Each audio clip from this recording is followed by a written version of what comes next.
তারেক রহমানের স্পষ্ট বার্তা, শেখ হাসিনাকে ফেরত দিন, তারপর ভারত সফর। শেখ হাসিনাকে বাংলাদেশে প্রত্যার্পণ না করা পর্যন্ত ভারতের সঙ্গে উচ্চ পর্যায়ের সম্পর্কের ক্ষেত্রে কঠোর অবস্থান নেয়ার বার্তা দিয়েছেন প্রধানমন্ত্রী তারেক রহমান। ভারতীয় সংবাদ মাধ্যম দ্য ট্রিবিউনের এক প্রতিবেদনে দাবি করা হয়েছে, শেখ হাসিনাকে ঢাকায় ফেরত না পাঠালে তারেক রহমান ভারত সফর করবেন না এবং ব্রিক্স সম্মেলনেও অংশ নেবেন না। প্রতিবেদনটি কূটনৈতিক সূত্রের বরাত দিয়ে জানায়, গত 10 আগস্ট ঢাকায় ভারতের হাই কমিশনার দীনেশ ত্রিবেদীর সঙ্গে বৈঠকে তারেক রহমান এ অবস্থান স্পষ্ট করেন। প্রায় 45 মিনিটের ওই বৈঠকে তিনি জানান, শেখ হাসিনার প্রত্যার্পণ না হলে ভারত সফরের সিদ্ধান্ত থেকে সরে আসবে ঢাকা।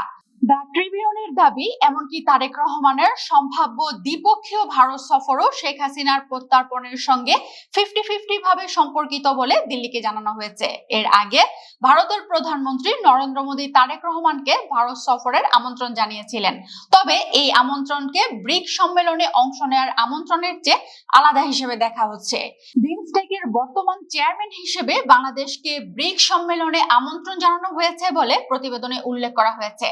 আঞ্চলিক সংগঠনগুলোর প্রধানদের আমন্ত্রণ জানানোর প্রচলিত রীতির অংশ হিসেবেই এই আমন্ত্রণ দেওয়া হয়েছে বলে কূটনৈতিক সূত্রগুলো জানিয়েছে।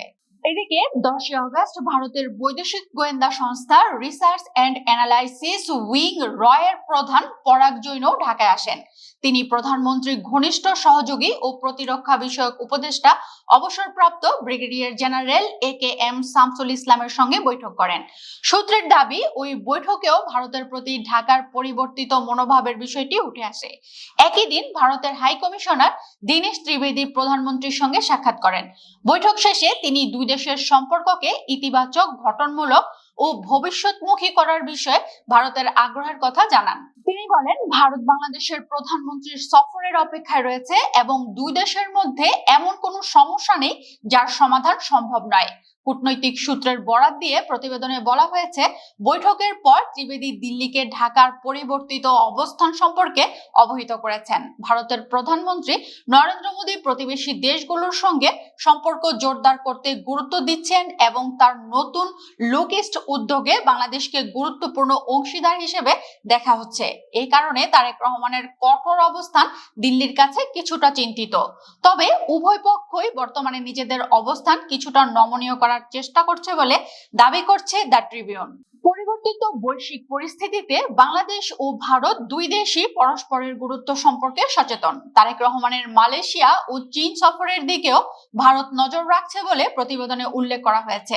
শেখ হাসিনার বিষয়ে ভারতীয় কূটনৈতিক সূত্রগুলো জানিয়েছে, বাংলাদেশের সাবেক প্রধানমন্ত্রী হিসেবে এবং শেখ মুজিবুর রহমানের কন্যা হিসেবে ভারতের সঙ্গে তার দীর্ঘদিনের সম্পর্ক রয়েছে। ফলে তাকে নিয়ে দিল্লির অবস্থান সহজে পরিবর্তন হওয়ার সম্ভাবনা কম। তবে সূত্রগুলো স্বীকার করেছে, গত 5 আগস্ট শেখ হাসিনার সংবাদ সম্মেলন দুই দেশের সম্পর্ক স্বাভাবিক করার প্রচেষ্টায় নতুন করে জটিলতা তৈরি করেছে। প্রতিবেদনে আরো বলা হয়েছে, ভারতের পূর্বাঞ্চলীয় সীমান্তের নিরাপত্তা দিল্লির জন্য অত্যন্ত গুরুত্বপূর্ণ, আর সেই নিরাপত্তা নিশ্চিত করতে ভারতের প্রয়োজন একটি স্থিতিশীল ও বন্ধুত্বপূর্ণ বাংলাদেশ। ফলে শেখ হাসিনার প্রত্যার্পণ ইস্যুতে ঢাকা দিল্লির অবস্থান কতটা কাছাকাছি আসে তার উপরও দুই দেশের ভবিষ্যৎ সম্পর্কের গতিপথ অনেকটাই নির্ভর করছে।